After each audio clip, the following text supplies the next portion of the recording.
Welcome to June 6th, episode 49.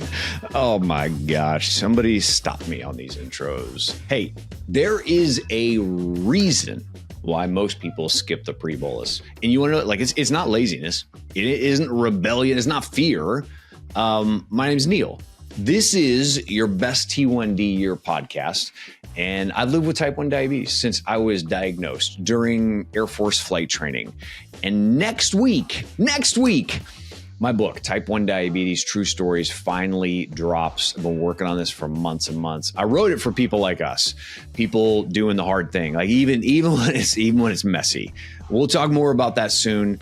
Now, for today, I'm going to be honest. I still have got days where I think, like, do I really want to roll the dice on a pre-bolus right now? Really? Because lows, right? They're not theoretical. Lows can be like scary. They're real, and they change the entire tone of a day. You know what I'm talking about. Like, you get to a low and you're like, well, there goes that day. Try again tomorrow. But if you've ever pre-bolused and then the meal got delayed at a restaurant or a house or whatever, you know that sinking feeling that comes from watching your CGM arrow dip, right? Your palms get sweaty, mom's spaghetti. You try to stall the insulin, right? With protein or with fat. You start looking for juice or crackers or whatever is closest.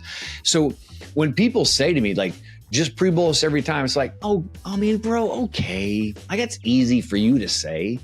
But here is the thing, okay? That fear of going low, it's not just emotional. That's a rational fear, and it has kept a lot of us from even trying this. Let's be honest, right?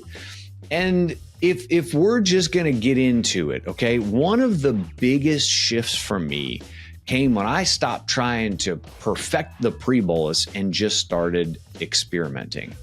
Some days I would try like a 5-minute head start, and that felt safer for me.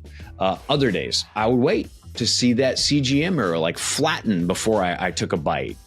Sometimes I even pre-bolus and set a reminder for like 12 minutes later just to keep myself on track, you know, like a phone alarm. It's not like being brave. This is just, it's about building trust, like in the tools that we have, in our food and our timing. And yeah, like sometimes we get it wrong. But when we start to learn the rhythm of it, that fear starts getting quieter. If you're watching this on video, you can see like the fear's back there. So let's talk like practical stuff now. This is our 4th episode in the month. Like, let's talk. Check your CGM trend, like before you pre-bolus. Are you flat and steady? That's a good sign. Are you sloping down? Then maybe hold off on the pre-bolus, but just start small.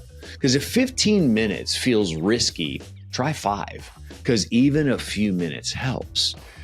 Now, pre-bolus when the food is almost ready, not just like planned, but like actually in motion. Like you know your people, you know who you're eating with, you know the scenario that you're in, but just have low supplies nearby.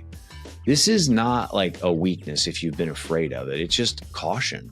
A lot of us are just trying to be cautious because we're trying to build better timing is what this is all about. And a lot of us are like, oh, I need my blood sugar to be steady. No, it's kind of like learn to listen to our body a little bit, okay? So if you've been afraid to try pre-bolusing because of lows, you're not alone. Here's the thing.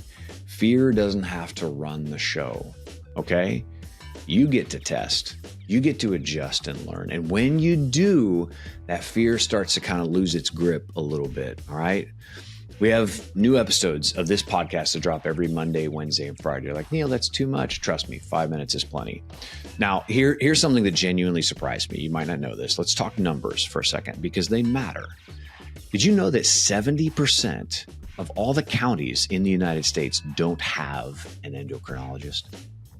Do you know 1 in 4 people, they delay insulin because they can't afford it? Blue Circle Health is actually stepping into that gap with free, real care, from like carb counting guidance and insulin adjustments to emotional support and peer mentoring. They've already helped hundreds of people improve their T1D, and it is just the beginning. You can head over to bluecirclehealth.org and you can see what they're building. It's pretty incredible. I hope you guys are right, like in this with me. I can't wait to see you in the next episode because you're out there doing it. And I'm just so freaking proud of you. You got this. Let's go. Keep this up.